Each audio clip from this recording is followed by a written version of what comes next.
higher image in your Paramashiva, and in your ability to manifest, not just to manifest powers, but to manifest your reality, to manifest whatever you want in life. Okay, so we have participants who shared have seen red flowers, and Yu Win Chung, I have seen breads. Okay, very good. So let's have a look at. Yes. Also, I request the translators and the Chinese team to share. If any of the participants who are there in the Chinese translation room, you could also share their messages over here.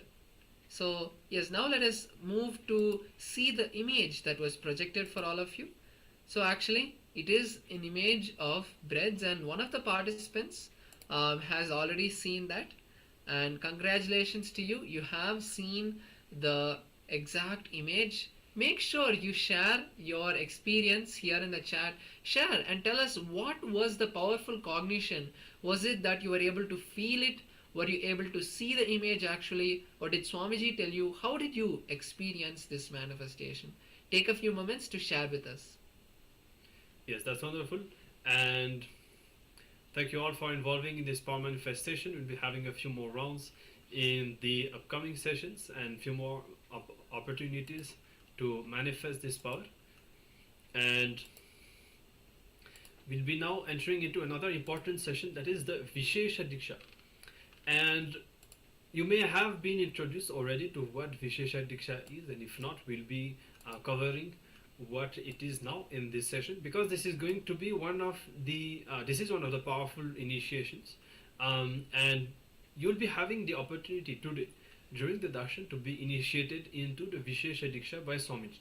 So come to a space of listening as we'll be introducing what is Vishesha Diksha and what are the benefits, why you should be receiving the Vishesha Diksha. So Vishesha Diksha is the second level initiation that bestows the right to offer prayer and gratitude through the personal puja to the Guru and to Paramashiva. So with the Vishesha Diksha, you will get the opportunity to start doing the puja every day. And whatever you share with Paramashiva during the puja every day, with this initiation, Paramashiva listens to you. He will be available. He will be actually manifesting and receiving your puja directly. Okay? And Swamiji says Paramashiva has to listen to you, and I am responsible for it. Okay? So, as you understood, Paramashiva will be there whenever you do puja. It's literally like you are empowered to do everyday worship. You are given the right to do the worship. And further, the Vishesha Diksha is literally giving you a super conscious breakthrough. And what happens?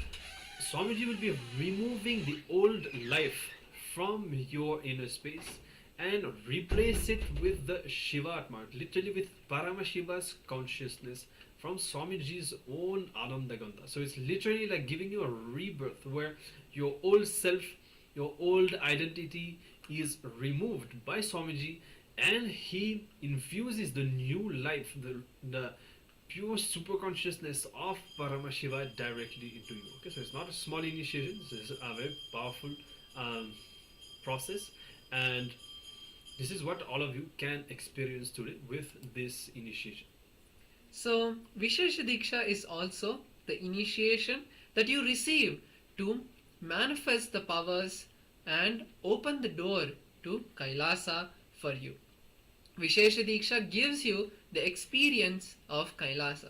Swamiji also once beautifully said that the first level, the Shiva Diksha, is like when you go to the gates of Kailasa, it's like a card that you show to Nandi, the guardian of the entire Kailasa ecosystem.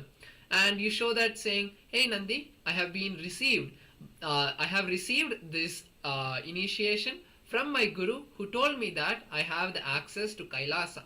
So now once you go into Kailasa, you have to actually go to Paramashiva and get his blessings. Vishesha Diksha is that step where you actually go and get his direct blessing to stay at his feet and do the seva and worship to Paramashiva. Also, the Spatika Linga you will be blessed to have the Atmalinga or the Spatikalinga, which is a powerful material made by the years and years of processed ice. So like how the coal, the charcoal, it gets processed and becomes a diamond, the same way the Spatika is also processed and processed. After thousands of years, it becomes the ice, solidifies into Spatika. So it is just made into physical matter and given to you. It is nothing but Kailasa space itself. The space of Kailasa made into physical matter and given to you is the Spatika. So why this Vishesha Diksha is very important is because it gives you a stress-free life. As Swamiji says, prayer is the best stress buster, and when you do the puja every day, you will be completely cleansed of all the stress that you are experiencing. You also start manifesting the powers and you gain direct access to Kailasa. Also, the Vishesha Diksha gives you the personal connection to Paramashiva. As Swamiji says, it's like a personal line, your personal phone number that Paramashiva gives you to have an everyday call and talk and have a chat with Paramashiva. Vishesha Diksha is the best thing that every one of us can do and experience in our life. Yeah, so receiving the Atmalinga and doing the puja every day is literally awakening your consciousness, and it will connect yourself with Paramashiva.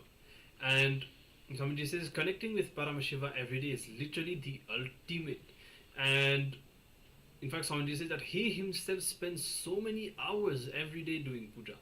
And so naturally when Swamiji does it, we should understand that there's something about it that because of which we should also do it. Swamiji says puja is time-tested, foolproof and ultimate stress-busting methodology. Swamiji says actually that, even sometimes people feel that they don't have time in their routine to do puja. Swamiji says actually the most time you spend during puja, you will actually have more time available in your life, because it removes so much stress from your inner space and awakens your consciousness, raises your energy levels, because of which the quality of your time in the rest of your day increases so much. You become so much more productive, inspired, positive. So there are manifold benefits when you start doing puja every day.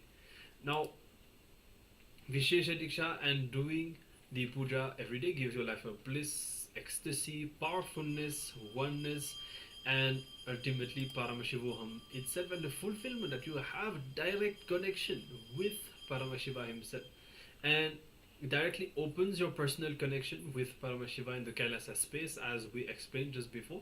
You are initiated into all the power manifestation science. So even though we are doing now, it is completely different doing after receiving Vishesha Diksha, because the whole space that we have inside, every time you start the power manifestation, we remind you, remember yourself as Paramashiva, be in a space of oneness with Swamiji. So with Vishesha Diksha, it's like Swamiji is already giving you that space. It's already there inside. You just have to remember it. You just have to connect with it, and the power manifestation happens. So it's a completely different experience altogether. And you will have the personal, intimate version of Paramashiva, the Atmalinga, as we explained. You can literally relate with Paramashiva, and throughout the day have the Atmalinga all the time with you. Swamiji used to say that actually there were many people who were, whenever they want something, they just talk to the Atmalinga, or they just hold the Atmalinga with their desire in mind, and they just see it happening. And the Atmalinga also has healing properties. Whenever you or somebody else has some pain or disease, just give the Atmalinga, hold the Atmalinga and keep it on the body, and the healing happens. So there are unimaginable benefits, health, spiritual, physical, and just different, so many layers of benefits that you experience with this initiation.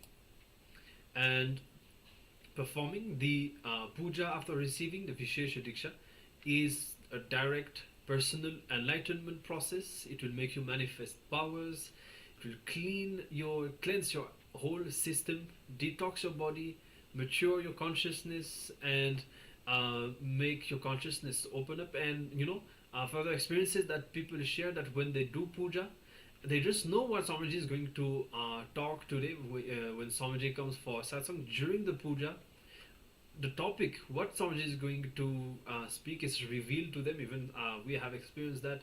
And even when you are going through something in your life, when you do puja, suddenly Swamiji will manifest, he'll just show you something. He will give you some understanding, some revelations, or some experiences, Kundalini awakening, completion. So this whole new, higher dimension of life really opens up and becomes a reality for you when you start doing the puja every day. And the Shastra Pramana for the Vishesha Diksha, beautifully, Paramashiva has not only just told us to receive the Vishesha Diksha, but he also gives us the Shastra Pramana, which is the scriptural reference. So, in the Somashambhu Patati, actually Paramashiva reveals the signs for this, and I'll actually be reading out the verse now in a moment.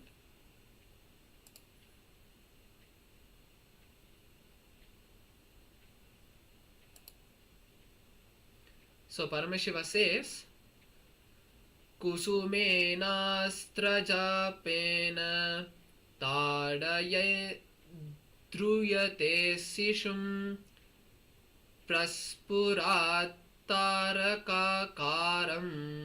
chaitanyam tatra bhavayet. The verse goes as, the Guru should throw flowers invoked on with the mantra Astraya Humfat at the disciple's chest, and imagine the heart of the disciple, the globe-shaped supreme spirit of extreme effulgence, is inhabiting the subtle body. This is from the Somashambhu Padati. So, the Vishesha Diksha procedure as per the Kamika Agama and the Somashambhu Padati, we're now going to be explaining the process of how it would happen. So, first, the invocation of Paramashiva and Paramashiva Shakti in the fire happens, and then the Guru knocks the heart of the disciple with the flower. Then, the visualization of the conscious sparking as a star in the heart of the disciple happens, and then that spark of Paramashiva enters the lotus of the heart of the disciple and puts the consciousness of the disciple into the self, the Guru's heart itself. The Guru's heart enters our heart, meaning that ultimate consciousness from the Guru is transferred to us, like how you light a lamp with another lamp.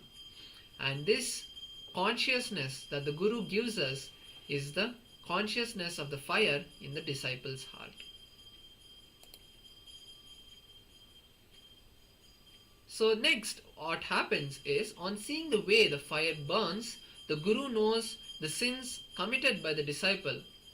If the fire smells like in a very bad way, then the disciple has done the sins of land grabbing, killing a Brahmana, mated with the Guru's wife, drunk liquor, or killed the Acharya, killed a cow, or been ungrateful. If the fire is black in color and smells like burning a dead body, then the Guru knows that he has killed a pregnant woman. If the fire burning in a rotation in circle, then the disciple has killed a woman. If the fire shakes, then the disciple has stolen gold. If the fire blasts, then the disciple has killed a child. Obviously, these are not some things that we would have done in our life, but it is something that could be a past karma, as we have learned during the previous sessions about the different type of karmas that we have, the Sanchita karma, the Agamya karma, and the Prarabdha karma. The Prarabdha is only from this life, but there could be the Sanchita karma, which is in our past life. Any of these sins that we have committed would be completely destroyed once and for all. And then finally, after the Homa is over, the Guru keeps the consciousness of the disciple, which is like a fire spark, in the lotus of the heart of the Guru. In the heart of the Guru, the Guru merges the consciousness of the disciple with that of Bhagavan Paramashiva. Then the Guru reinstalls the consciousness in the heart of the disciple. So actually all of these rituals are happening in the Kailasa of various Kailasas of around the world, and these rituals will be directly conducted by Swamiji for you. As we are all going to be receiving these initiations through the Naina Diksha, Swamiji will not need to even throw that flower on us. Automatically, just by that Naina Diksha, by that divine vision on us, the divine sight on each and every one of us, we will be receiving this Diksha. So make sure that you join the Zoom and you have the Naina Diksha. It is not just you watching Swamiji, it is Swamiji also watching you. So be seated and receive this initiation through the Zoom in Naina Diksha. Yes, so as you understand, there's a very clear procedure laid out in the Hindu scriptures, and it is a complete spiritual science.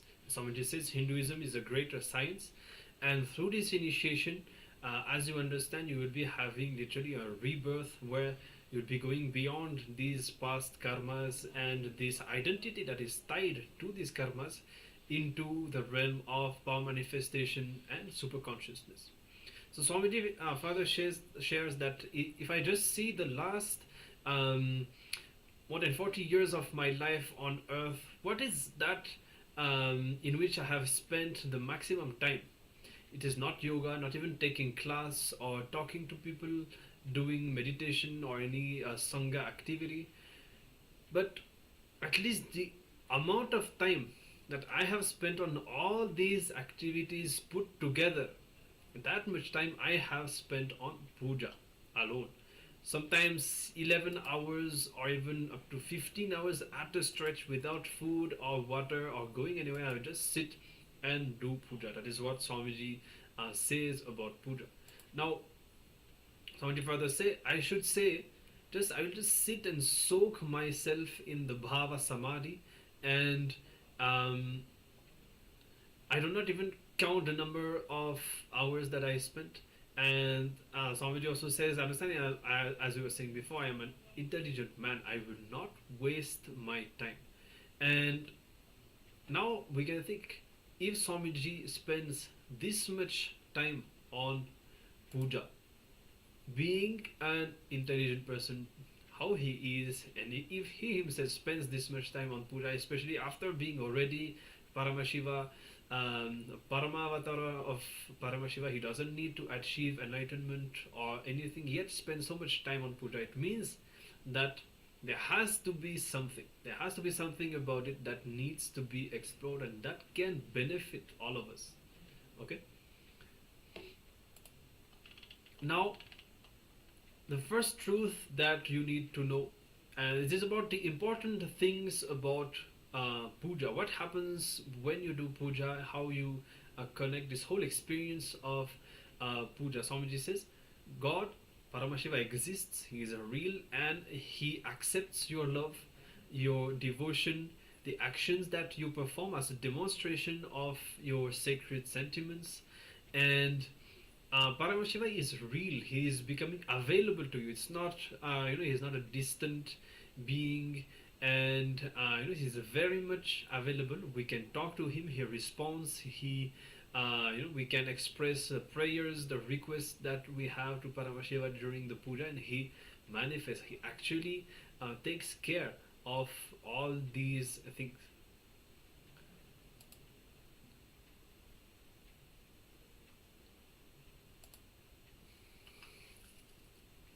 Now, manifesting powerful cognitions about the universe is bhakti, devotion. And that happens when you do puja. Manifesting powerful cognitions about everything that exists. Swamiji says that is puja. And puja is the time where you naturally manifest the most powerful sacred cognitions about life, about the universe, about God, and especially with the basic understanding of the mantras, and of the basic meaning, which is not difficult. We basically welcome Paramashiva, welcome Swamiji inside us as if we welcome him to our homes. And it's not very complicated. And when you are in that space connecting with Paramashiva, your whole cognitions about everything start to transform, because of course you'll be spending a certain amount of time in the puja, but as Paramashiva becomes more and more real, you will be carrying that space all throughout the day. And so naturally you will see that all the powerless cognitions and incompletions that you have, first of all you start to question them, even though before we would have had so many justifications or wrong beliefs and so on. But the more you start doing puja, you will start to change all of this, and you will start to manifest powerful cognitions about everything. You will see that all of that will just become a reality, will just be happening.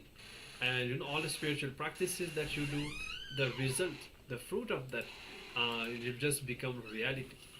And when you sit with those sacred sentiments and the bhava samadhi, it is literally having direct Shaktipada and entangling with Paramashiva himself. You experience his frequency, his energy, his consciousness, and that can manifest so much of powers. The state of Paramashiva, the space, the powers, and the Kailasa of Paramashiva. Puja itself can just do wonders. Swamiji says, actually, fools are those who do not know the taste of Paramashiva Puja. And you know, like we have describes so much about the benefits, and it's also a very simple procedure. It's not complicated, and it can even be simplified. And we hope that through this session you will be inspired to receive this initiation and start your own puja. And Paramashiva puja, physically sitting and cognizing that the Achavatara, Paramashiva in the deity form, and collecting all the things needed to offer to him, and offering it with a lot of sacred sentiments and just getting soaked into it. That is literally a methodology of creating a Kailasa wherever you are. Okay, so when you start doing puja, this will also happen, and you have the power to manifest Kailasa where you are, and the sacred sentiments inside you will become so powerful. Paramashiva has to recognize it and is waiting to recognize it. So you will be experiencing that when you start doing puja, how the sacred sentiments become more and more powerful and start reflecting around you in all your relationships and the whole ecosystem that you create around you. And you will see that you will be able to manifest literally that kind of a Kailasa ecosystem around you just when you start bringing that simple practice of puja in your life every day. Yes. So Bhava Samadhi should be tested when you are in the human body. Bhava Samadhi should be tasted when you are in the human body. Samadhi means being one with the source. Adi, the Sanskrit word Adi means source. Sam Adi, when you join both of these words together, means one with the source. So Bhava Samadhi means being one with the source through this attitude. Bhava means attitude or aspect. So the sacred truth and sentiment of this Bhava Samadhi is raising in your system and setting in your muscle memory and biomemory. This Bhava Samadhi will tune you to be in the Shakti Pada with Paramashiva continuously. Puja is practiced and it is the fulfillment of devotion. It is not just a practice, but Swamiji tells us the puja is the fruit of devotion. It is not the devotion is the fruit of puja, it is the other way around. The fruit of puja is devotion. So,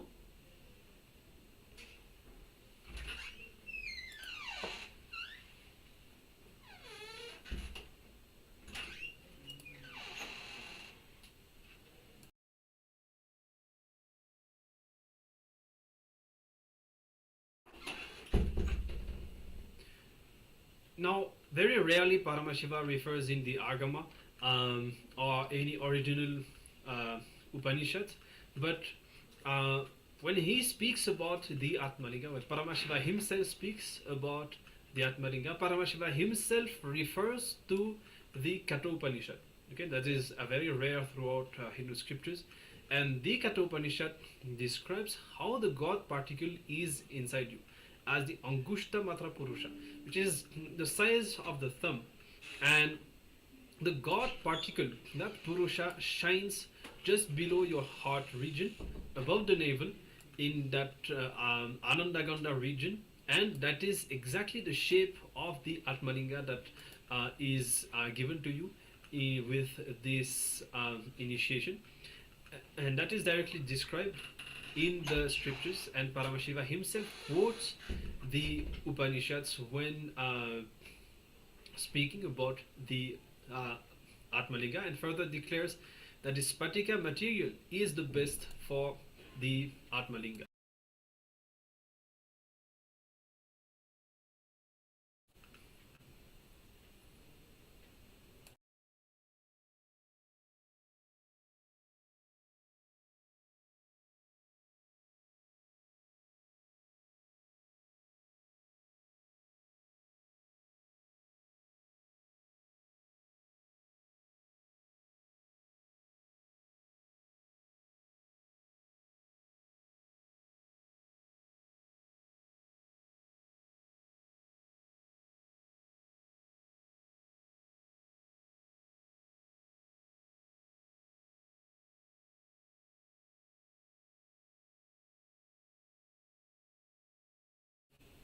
Yes, so as we explained before, the Spatika from which the Atmalinga is made is ice that has not melted for thousands of years, and because of that it has now the quality of the ice and the quality of stone both, and because of that it becomes a perfect vessel to receive powerful spiritual energies, and that will never leave once the energizing process is done, especially when it is done by Paramashiva himself, by Swamiji.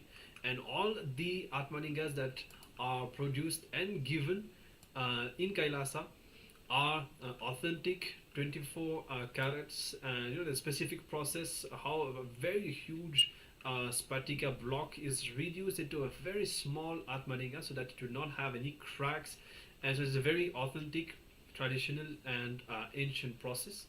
And we'll be projecting the link so that you can apply to receive the Atmalinga and apply for the initiation as well in just a few minutes once we are done with the remainder of this session. Now we have to cover the do's and don'ts, because when you receive the Vishesha Diksha, there will be certain things that you are expected to adhere to, which is not very complicated either. The initiated disciple should not abuse Paramashiva and or the Shastras, the Hindu scriptures. You should not abuse the Guru, the Acharya, and the other Shaiva sadhakas, the seekers.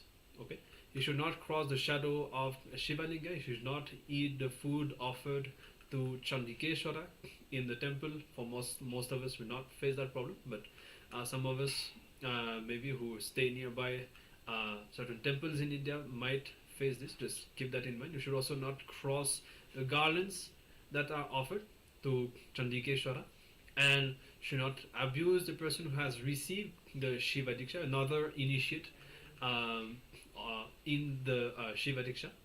And till the last breath, until our last day, the last breath, he should do the puja to Shiva, Agni and the Acharya. So for us it is the Guru Puja and the Shiva Puja that we follow in the Nithyananda Sangha in Kailasa.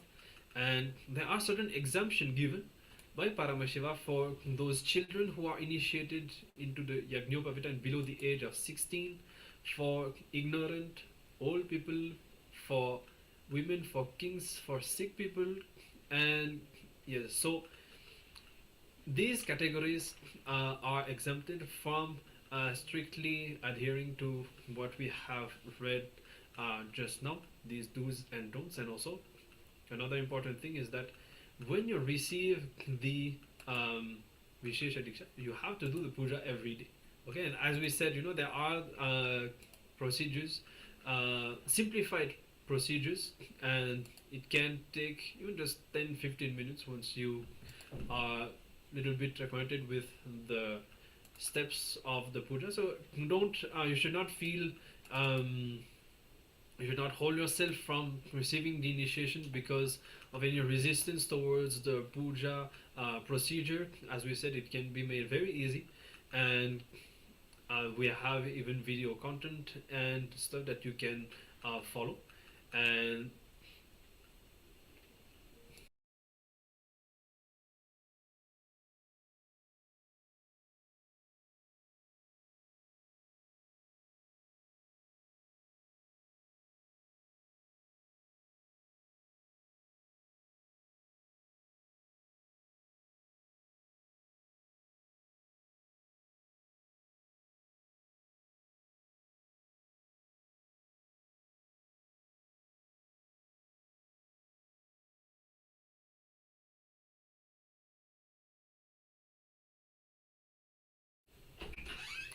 yes, so we'll be also giving you the link so that you can apply for today's initiation. As we said, it will be happening during the darshan. We'll be just dropping the link in the Zoom chat, and you can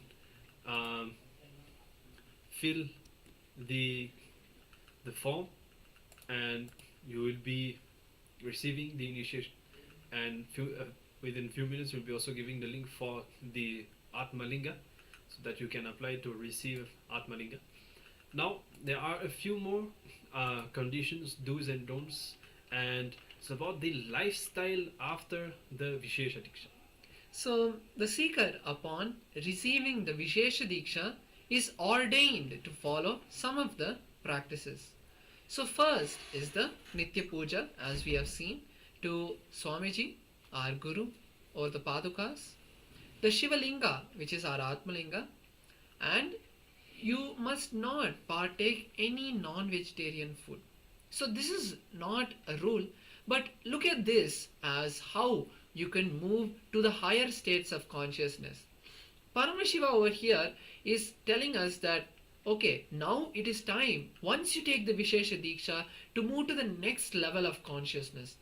When we have the normal non-vegetarian food, it affects our consciousness, not allowing us to manifest the powers or experience that ultimate Paramashivatva, because we are incurring karmas from that animal and from all the various other processes, and also it is affecting our health, because today's science has proven how the non-vegetarian food has a very bad effect not only on our body but also the environment. So moving to the next level of consciousness is what Paramashiva is asking us to do. And there are surely so many alternatives for the lifestyle of being a vegetarian. So whether it is the protein that you think that you might be missing, Swamiji beautifully gives us, he asks us a very jovial question by, where do you think do elephants get protein from? Obviously, elephants are the largest mammals on planet Earth. So where do they get their protein from? It is the vegetarian lifestyle. So we should also understand that vegetarian or the vegan lifestyle includes not partaking any the eggs that are pasteurized, and seaweed, and also not partaking any other non-vegetarian food like meat or fish. The once you receive the Vishesha Diksha, you should not engage in any activities related to violence or hurting yourself. This violence does not only mean not partaking in the non-veg, but it also means living a himsa-free life, where whether it is silk or leather, not using those items, because today the modern day industry, they are doing a lot of violence against the nature and animals to procure these items. So we should not partake or use any of those items as well. Also offer the puja daily, which is maximum of 20 minutes to set up do the puja and pack up. And also, if you are sick or traveling, you will skip the puja, and you must make sure that the next day you do 2 pujas. That is the way it is. If you miss a puja on today, then tomorrow you will do the puja twice. So Paramashiva gives this as an option. Also, we need to maintain the vegetarian diet, and we should not use any of the animal items. Also, we should not use or intake mushrooms, as they also are a type of life form, and Swamiji mentions that in the scriptures mushrooms also should be avoided. Also, you should not use the food, the onion, garlic and a green chili.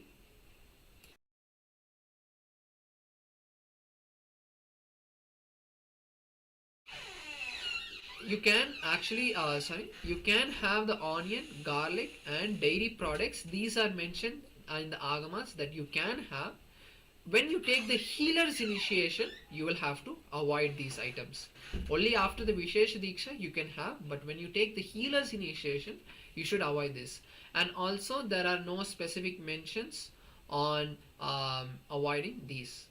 Also next, you should, if you by mistake take any such non-veg food or food that contains eggs, mushrooms, immediately take the haritaki powder to flush that substance from your system as soon as possible and detox. So when you take that, you should immediately detox yourself by using the haritaki powder, or you should also and you can also perform the panchakriya to completely remove it from your system. Yeah, so we'll be now giving you the link so that you can apply to receive the Atmalinga. We already shared the link to apply for the initiation itself, and you can fill out both these forms. And if you have any questions regarding any aspects of the initiation, regarding the restrictions, the lifestyle requirements, please feel free to ask us in the chat, and we'll be clarifying that for you, whether it's about the diet, the puja, or any aspects of these do's and don'ts regarding the Vishesha Diksha that we have just covered. You can feel free to ask us. We'll be now watching a short video, and during the meantime you can make up your mind on whether to receive the initiation or not. As you understood, we strongly advise and recommend that you should apply and receive the Vishesha Diksha. Really only benefits if you think even of the diet and lifestyle changes that you may have to bring, as we said before. Finally, if we are on this path trying to raise our consciousness and doing all these processes, techniques and so on, there's just no point continuing with these habits, and actually just shifting from a non-vegetarian diet to a vegetarian diet itself can completely transform our lives. And as long as we are indulging in these practices, we will never be able to see the change that we desire, because we become what we eat. So when we eat dead flesh and violence, this is what we program ourselves with. So yes, so if you have any question, you can let us know. We'll be now watching a short clip in which Swamiji will be revealing further powerful cognitions and truths about the Vishesha Diksha. And so please come to this space of listening and let us hear directly from Swamiji about what is Vishesha Diksha.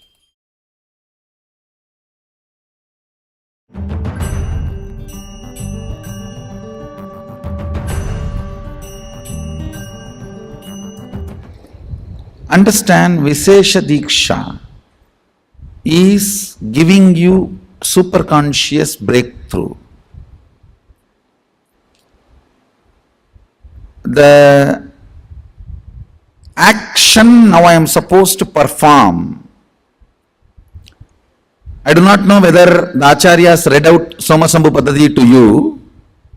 The action I am supposed to perform now on them is taking their old life out and dumping it and putting the Shivatma, means Shiva's consciousness from my Ananda Gandha and putting it in them. Read out the whole thing, then they will understand why Visesha Diksha. Unfortunately, people think Visesha Diksha means vegetarianism, that's all. No.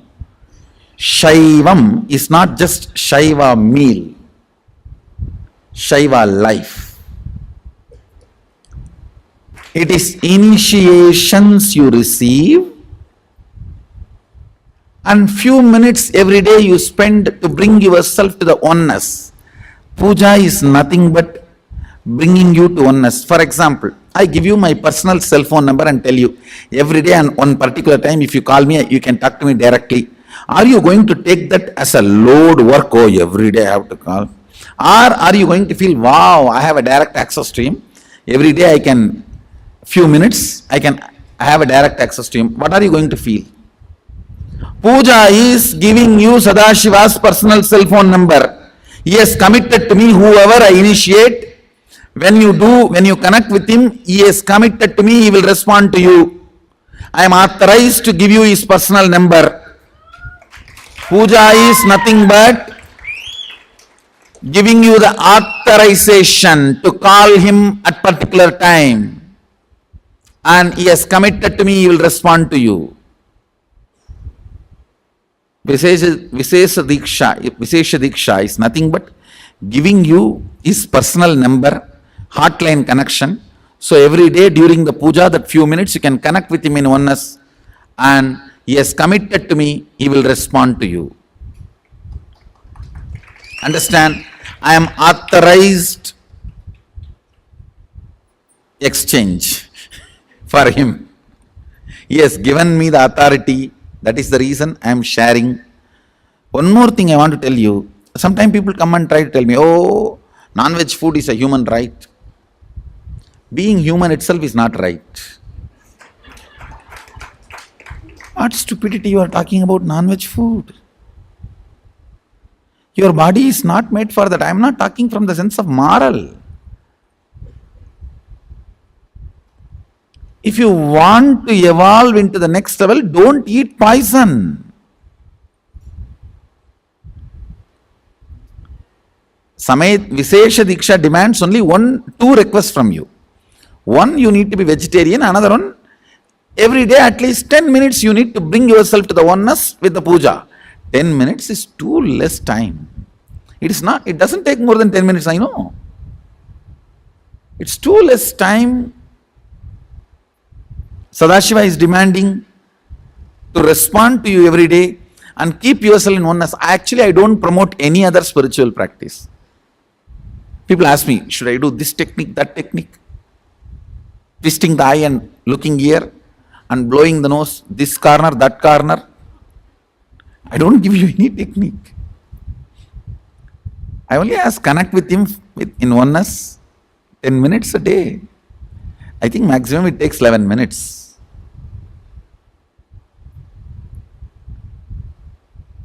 Anybody who listens to my words, I will strongly recommend you take Visesha Diksha and become vegetarian.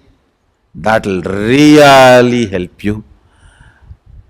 You cannot compare, understand? Whether you paid some 5,000 and came for NKY or paid few lakhs and came for MSS, that is not going to decide whether you are going to continue to manifest power and live manifesting powers.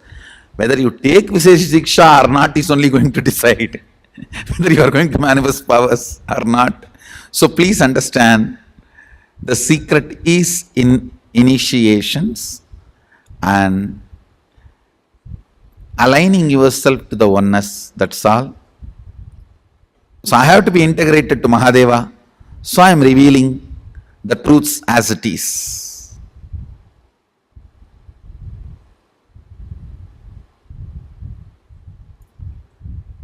Whatever is said and done, Visesha Diksha is something extraordinary.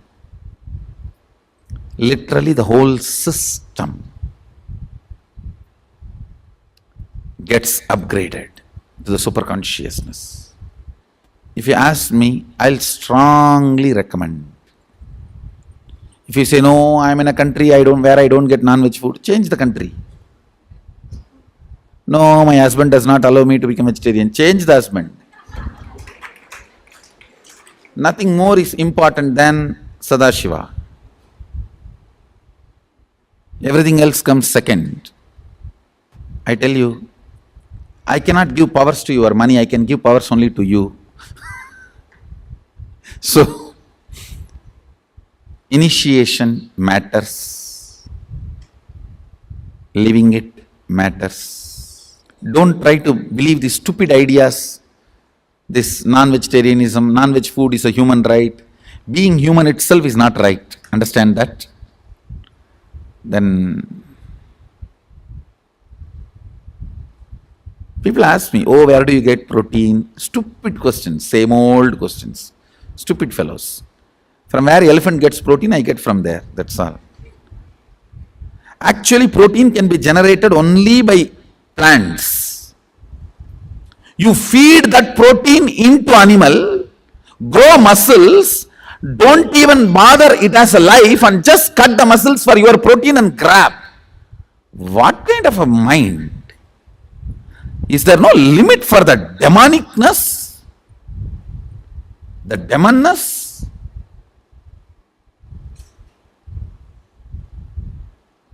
You don't treat the animal as life, you treat them like a bank. How you put your money and take it back, like that you put the grain protein and take the flesh protein and eat. You think they are going to be blessing you and dying? Loka samasta sukhino bhavantu. Let everyone eat my flesh and live happily. No. All their curse is there in their muscles and their animal protein.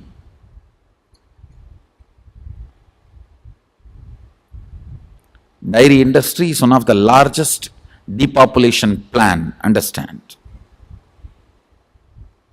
Dairy industry, whether for the flesh or for the milk, dairy industry is the biggest depopulation plan, depopulation conspiracy. Not that Indian traditional village dairy, they are not, no way they are dairy because they are not, our cows are not given any animal protein and all the stupid chemicals and any of that. They just happily roam around, grow organically, and the calves are fed first, only after it's overflown, it's milk, the remaining is milked and shared. So Indian dairies, village dairies are completely different. Don't even compare this and that.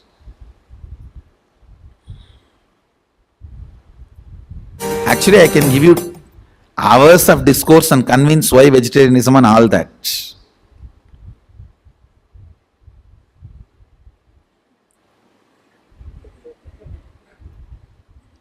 Then I don't think it is a guru-disciple relationship, it's a business. That's the reason. If too much of convincing need to be done, the guru-disciple relationship loses its sweetness and light romance. So, with this, I bless you all. Let's enter into Vishesha Diksha. Be blissful.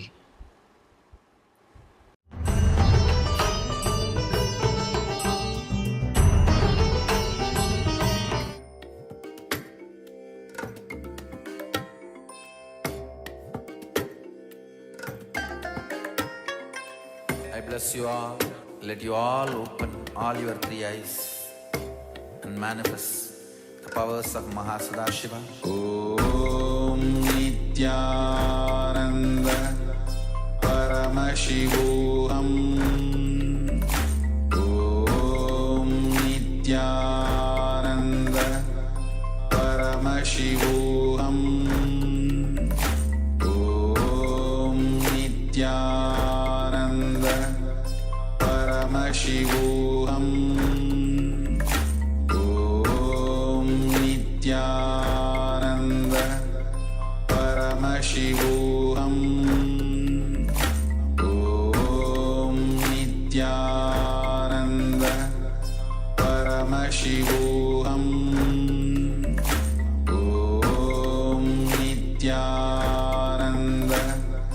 Paramashivoham Om Nithyananda Paramashivoham Om Nithyananda Paramashivoham Om Nithyananda Paramashivoham Om Nithya.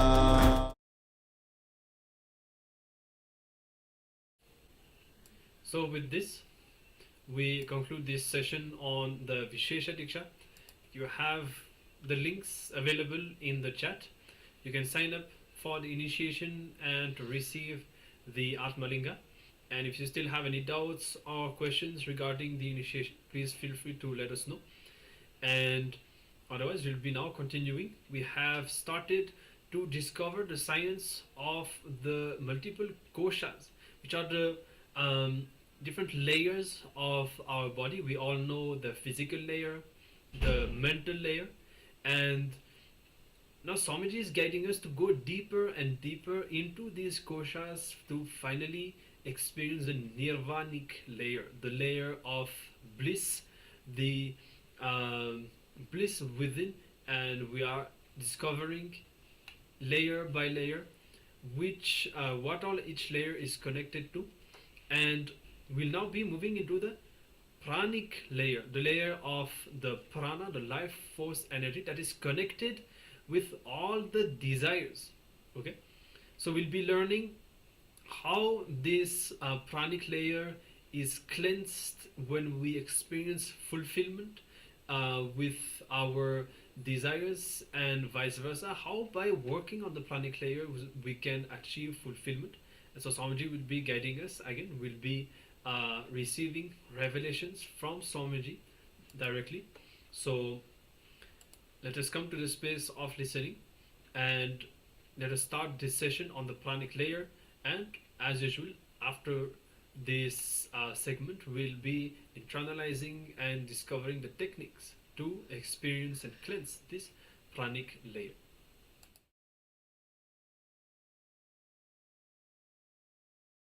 How to understand? One side, we are always taught desires are wrong, desires are wrong, desires are wrong. But the other side, desire is energy.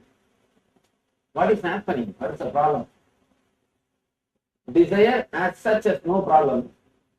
When we create self-contradicting desires, that is where the problem starts.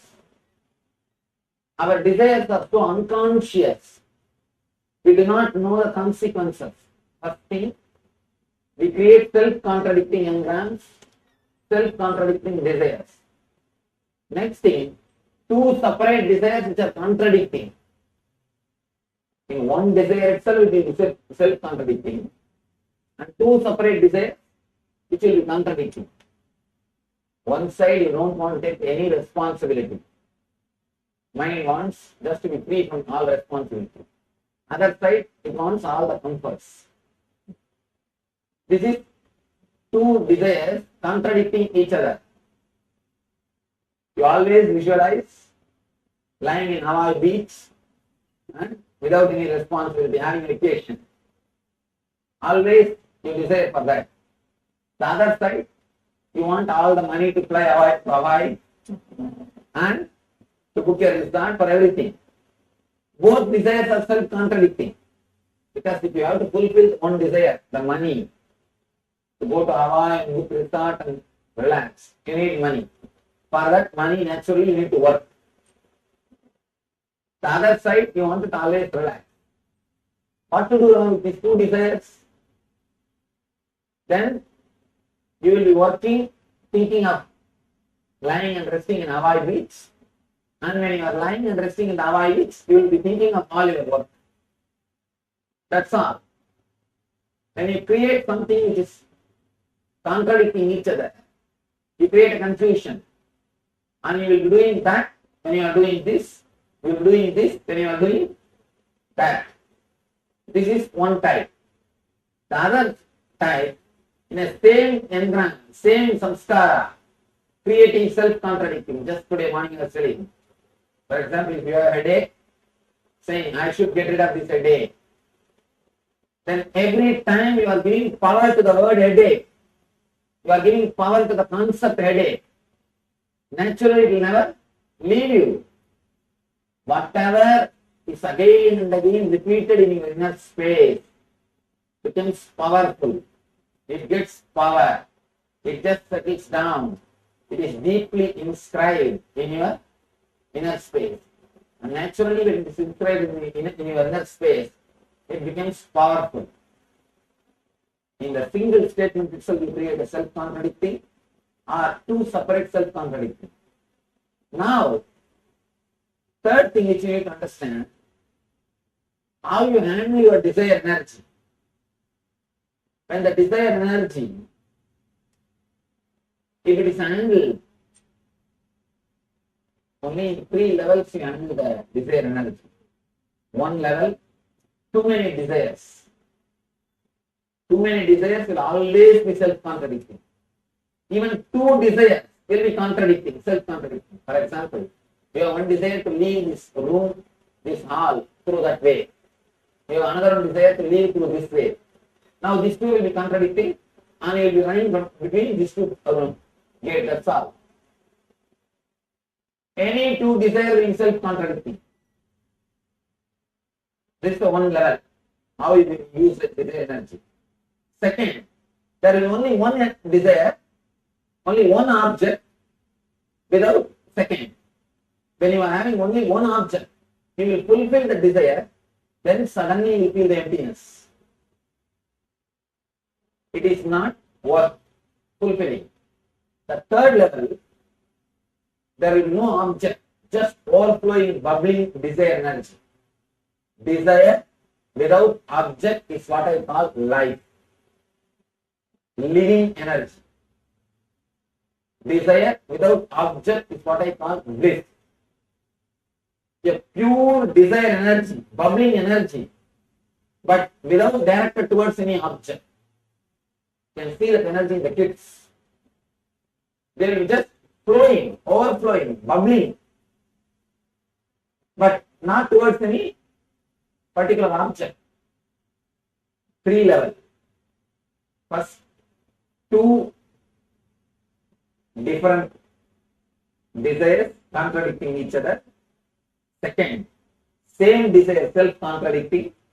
The third, 3 levels of using desire energy. 1 with too many desires. Second, with 1 desire, but after achieving feeling emptiness. Third, desire without object. Now, if you start purifying your desire energy, you will come and stand in this state, desire without object. Pure overflowing energy, enthusiasm, inspiration, but not directed towards one object. Just overflowing for no reason. That's what I call bliss. When you purify your desire energy, you come and stand in this state. This state is what I call satori or samadhi, glimpse of samadhi. Thoughtless awareness happens to you when you are aware but not particularly aware of some object. As long as you are aware of some object, you will have desire about it. Here, you are aware but not towards any object. You are just in pure awareness state. By refining your desires, you can reach the pure awareness state. Not by suppressing, but by refining. In the pure awareness state, you will not have desire. But if you start directly fighting the desire, you will not achieve the pure awareness state. That's the mistake all the religions have done. Because in pure awareness there is no desire, they started thinking if we stop all the desires, we will achieve the pure awareness state. No. It is not vice versa. You can't achieve the state by creating the status. Now, we will do 3 different levels. things to work on our own inner space, especially in pranic layer.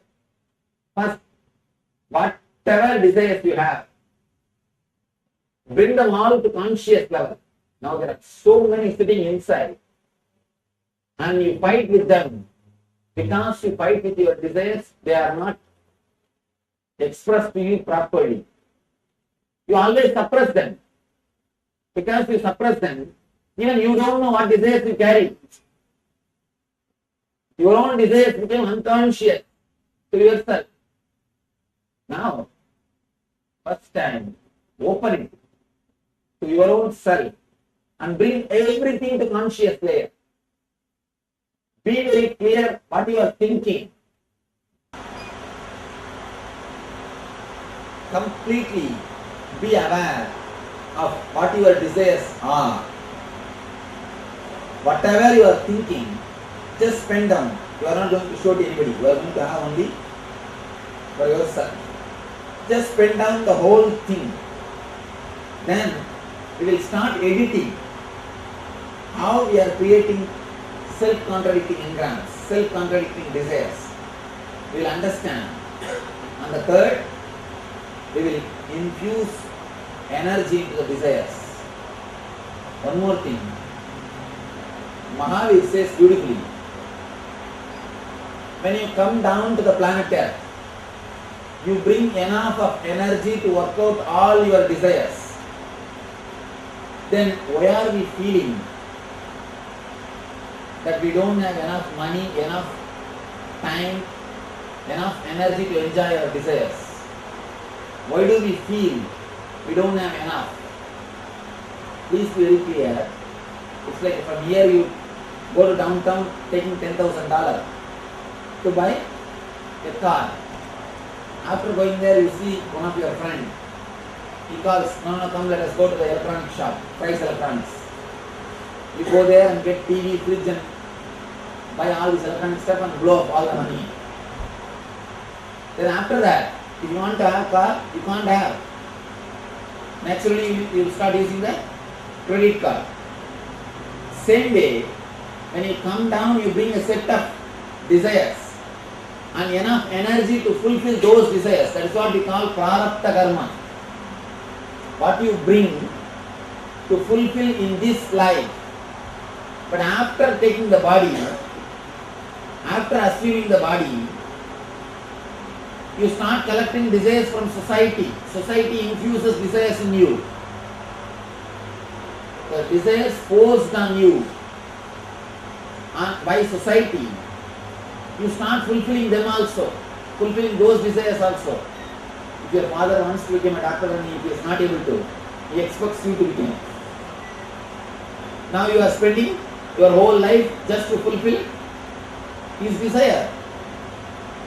When you start fulfilling somebody else's desire, be very clear, you are caught in the trap. Naturally you will feel you don't have enough energy, you don't have enough time, you don't have enough money to fulfill your life. You will start feeling this is short, this is not sufficient, that's not enough. Why? Because you are not fulfilling only your desires. You start fulfilling somebody else's desires also. Do not waste your life in fulfilling somebody else's desire. The next question will come. How to know which is my desire and which is imposed on me? Which is forced on me? When you infuse consciousness, when you meditate on pranic layer, whatever is imposed on you, all those desires will automatically drop. It's like shaking a tree. If you shake a tree wildly, whatever dry leaves are hanging, all those things will drop. Leaf belongs to the tree, that will stay. But all the dry leaves will fall. Same way, now we are going to shake the pranic layer. By a particular meditation, when you infuse energy into pranic layer, when you flood awareness into the pranic layer, when you bring your consciousness to the pranic level, prana energy to the pranic energy, whatever desires which is not yours, imposed on you, will automatically drop and die down. Just last NSP in Vancouver, one devotee, he was telling me, he did already one NSP, second time he came. He says, Swamiji, I thought that when you said the desires will drop, maybe I have to believe. But after the meditation, now I understand, really I forgot. So many things which was haunting me, I forgot. I never thought I'll have such big relief. Please understand, the meditation on this pranic layer is so powerful. Actually, your dreams, your desires and this world, all three are made of same stuff. Your dreams, your desires, this world, all three are made of same stuff. Very difficult to understand, but truth. All three are made of the same stuff. When you work on the pranic layer, you clear all the three. When you clear some one thing, all the other two are automatically clean. Now, when you meditate, work on the pranic layer, automatically you will see, even if you force your mind, doesn't go behind desires. The pranic layer, when we do meditation, we will be doing that only. You will be just going behind all the desires, one by one. Just leaving them completely. Suddenly you will see your mind comes back again and again to only one or two desires. All other things are dropping. They are not there anymore. Just they are disappearing. That's what I say. When you shake the tree, all old leaves drop by themselves. You don't have to do anything. When you infuse energy into pranic layer, when you bring spirit into pranic layer, automatically all the desires imposed on you, infused in you, they just drop. Whatever desires you brought, the prarabdha karma. See, when you design your body, you design according to your desires. And those memories are staying in your body. And after taking the body, by and by so many desires are infused on you, your pranic flow completely changes. You start breathing very shallow way. Man who breathes deeply will never be taken away by any desires, I tell you. You can see very clearly, your breathing has become shallow because continuously social conditioning. If you see kids breathing, they are breathing using the whole body. Their whole body will breathe. The moment social conditioning starts happening, your breathing will become shallow. Your body and pranic flow is designed for your prarabdha karma, means the samskaras which you brought. The moment society starts adding samskaras, the pranic flow is disturbed. Pranic flow is destroyed. Now I am bringing the original pranic flow back to your being. The moment original pranic flow is brought back, automatically the infused samskaras drop. The forced desires automatically die down. It may look like how such big thing can be achieved by such a small exercise. You may think, please be very clear, you always fought with desires from the wrong karma. Like a Vali. Vali is a character in Ramayana. Vali has got a special boon. Anybody who stands in front of him to fight with him, half of his power will go away to him. Half of his power will go away to Vali. Same way, the moment you start fighting in front of your desires, half of your power is already taken by desires. Naturally you are failure. And by and by you start believing desires are more powerful than you. When that belief is strengthened, simply you are defeated. Before desire starts itself, you are defeated. Because you have strong belief. Desires are more powerful than you. Now it is time to open the whole Pandora box. To open the whole Pandora box. Step by step we will work. First, we will open the Pandora box and see the accounts, what is there inside. Actually, sit with yourself in a very loving way. Do not condemn your desires. Do not suppress them. Let your mind express one by one. Remember every desire. Whatever you wanted to have in your life. Usually the four major clarification. Few major classification. I can say, not clarification, few major classification. First thing, the desires for sense pleasures. Desires for name and fame. Desires to possess things. And desire for spiritual experience. These are the four major layers. Of course, there will be one more category which cannot be classified. Open up and start writing as you think. Please understand, do not edit when you write.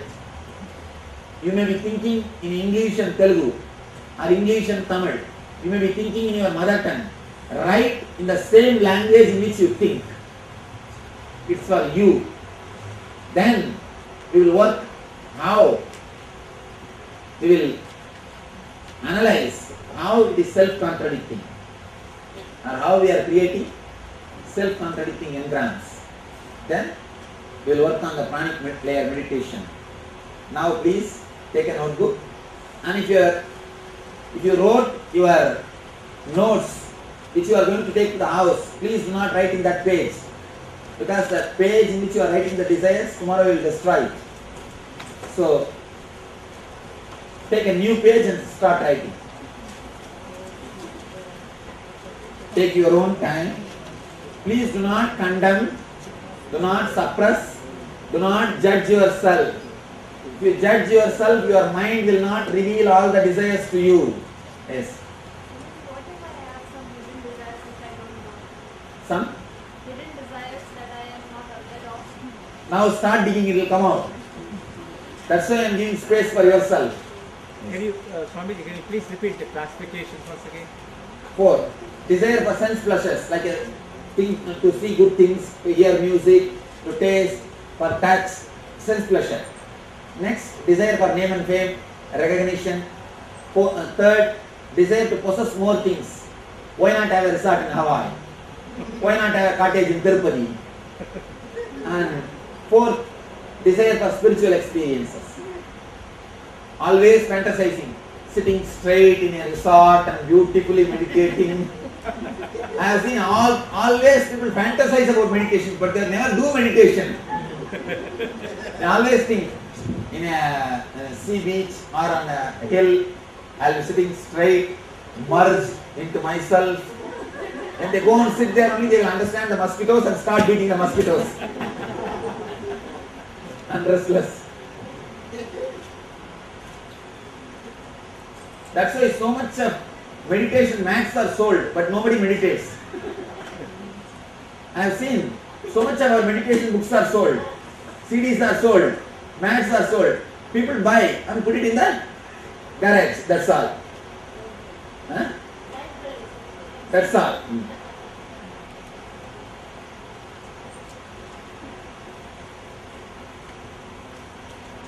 So one more fantasy.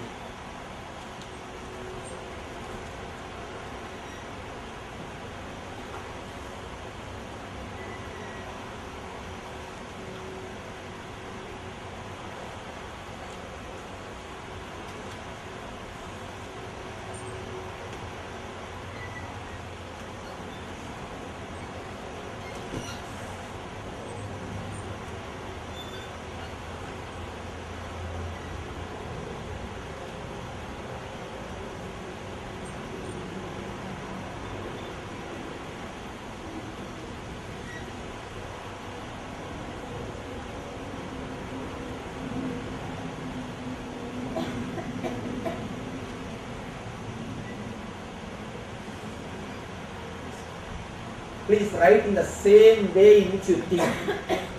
The same words, do not edit, do not change words, just write in the same way, only then you will start opening up to yourself. It's like you are having appointment with yourself. You give appointment to so many persons. Now it is time to give appointment to yourself.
When you designed this body, and set of desires are imposed on you by society. What is imposed on you should drop. What is yours should be strengthened. That's the purpose of the whole meditation. And there is refining, not destroying.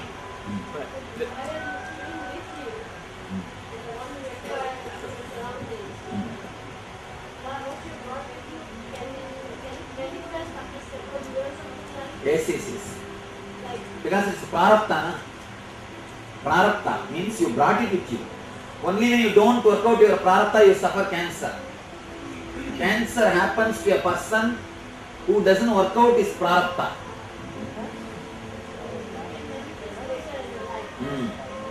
That desires which he brought when he designed the body, if he is not allowed to work out that desires, he start thinking towards killing himself. The suicidal thoughts. Suicidal tendency is the basic reason for cancer. The moment you start thinking, let me die, what is there? You are putting the seed for cancer. Never ever put these thoughts into your mind. Never ever even utter. Some people always torture others, saying that I will commit suicide. People come and complain, Swamiji, my wife always is threatening me, she will commit suicide. Usually women only threaten.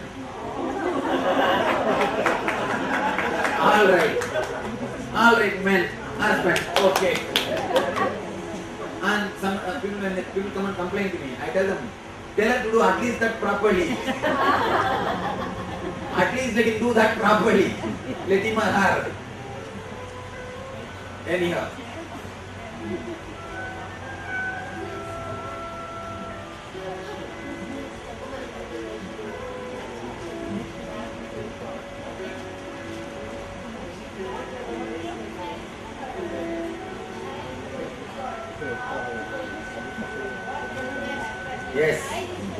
Yes.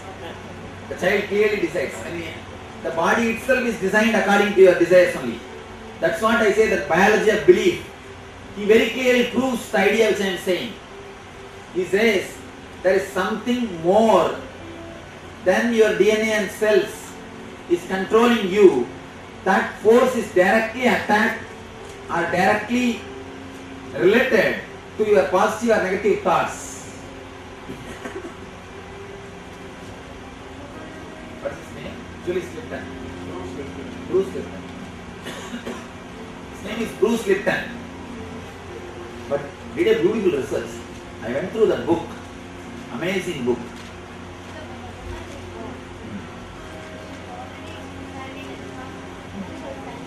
Yes.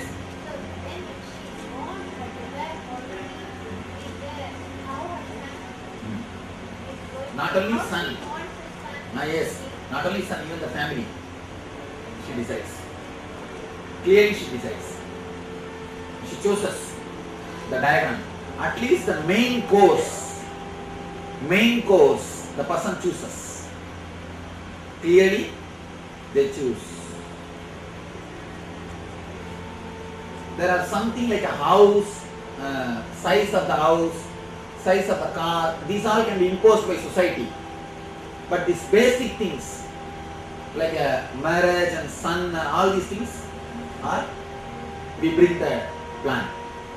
We bring the plan.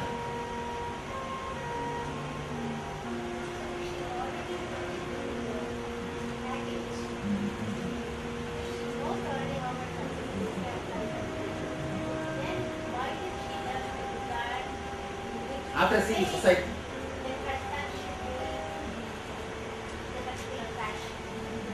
after seeing the society, you see the society and pick up these models. Oh, our son is like this, his son is like this, mine also should be like that. After seeing the society, we pick up the model, we pick up the idea.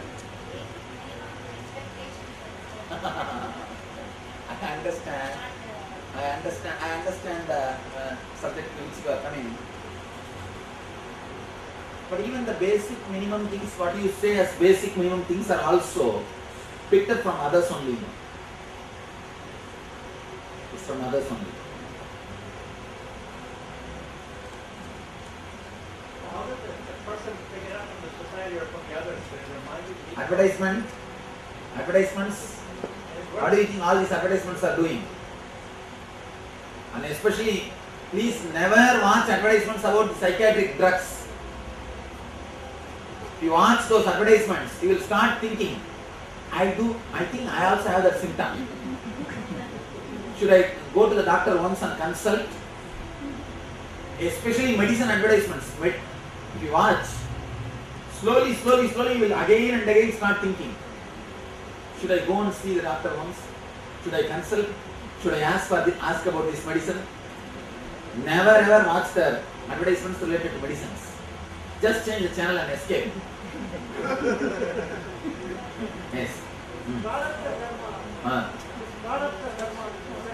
There should be a beginning. Beginning point. That is, you are straight away coming to the same point. Anado Brahmaninyasat. Actually, the beginning of the prarabdha is so subtle, it can't be explained in logical words. You understand? There need to be to express anything with words, logically, you need to have three things. The experience, and the person who listens, and the bridge to express. All these three doesn't exist in the earlier time. The origin. Only when it comes to the level of certain amount, you can catch it by hand. See, a bacteria can never be caught by hand, caught in hand. But if it grows to the size of fish, you can catch it by hand. Hand is like a logic. It can catch only the fish size, not the bacteria. You are asking, why not we catch the bacteria by hand? It is impossible. In that level, the explanation doesn't work. That's the problem.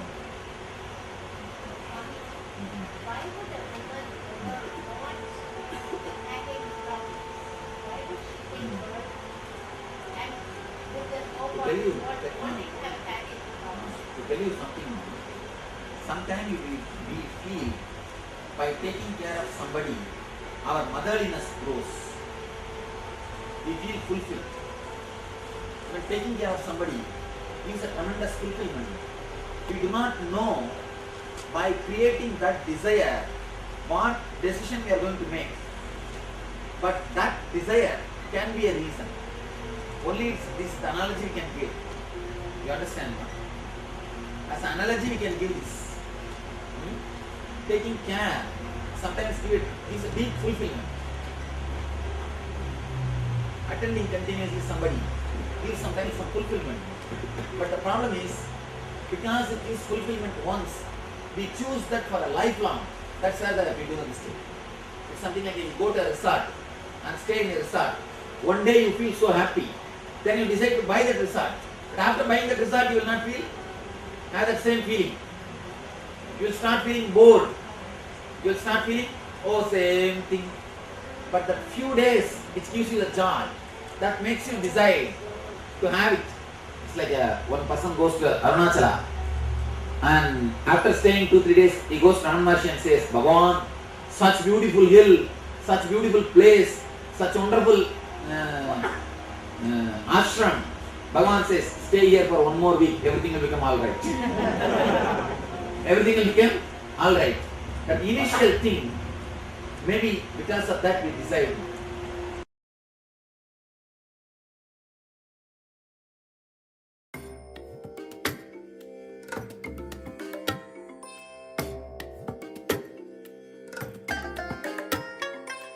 I bless you all.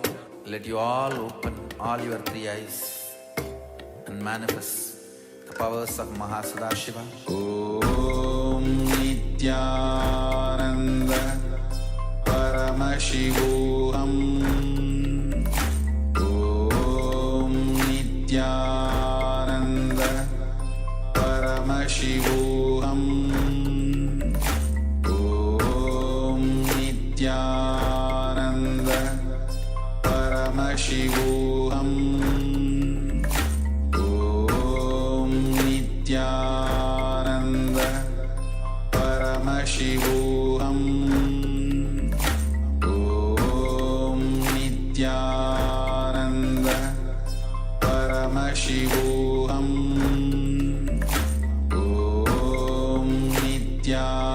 Nithyananda Paramashivoham. Om Nithyananda Paramashivoham.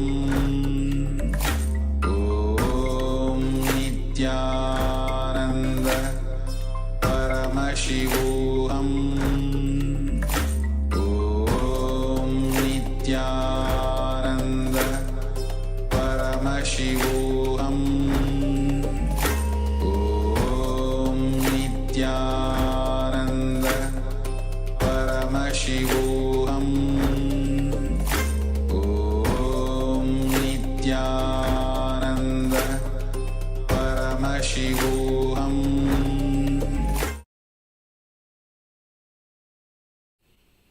Yes.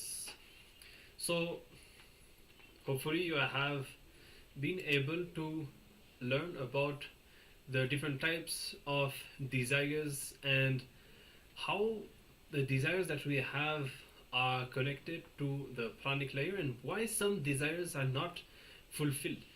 And this categorization that Swamiji was giving us between the complicated, contradicting, conflicting desires and how these desires cannot be fulfilled. And in order to achieve fulfillment, we need to bring integrity and either completely drop those desires if we feel that they are not going to be positive and beneficial for us, or align ourselves so that we can fulfill them. Okay, so maybe some of you would have started already to pen down on this topic, and we'll be taking more time anyways after the darshan to get into this exercise, going through all these desires and start to work on the pranic layer. But now it is time. Let's first get ready for today's darshan, the Kalabhairava darshan from Swamiji and the Vishesha Diksha initiation. If you haven't signed up yet, you're still on time. The link is there in the Zoom chat. Please sign up, and as usual, any boons or blessings, prayers that you have for Swamiji, please have them ready and post them during the darshan to receive Swamiji's blessings. And let us now switch over, and of course make sure to be there after the darshan for the remainder of today's Paramashivoham sessions. Nithyananda. I see still so many of you are widely smiling. Understand, just sit right now. You are in best space for receiving the darshan. You are going to see how anything you want right now, today, put all the boons you want and just visualize it. Today, Swamiji is going to do a very powerful process of Vishesha Diksha, where he's going to breathe in his own being as Mahakala Bhairava, filling inside each one of us. You're going to experience that process today. Just sit and you are going to see how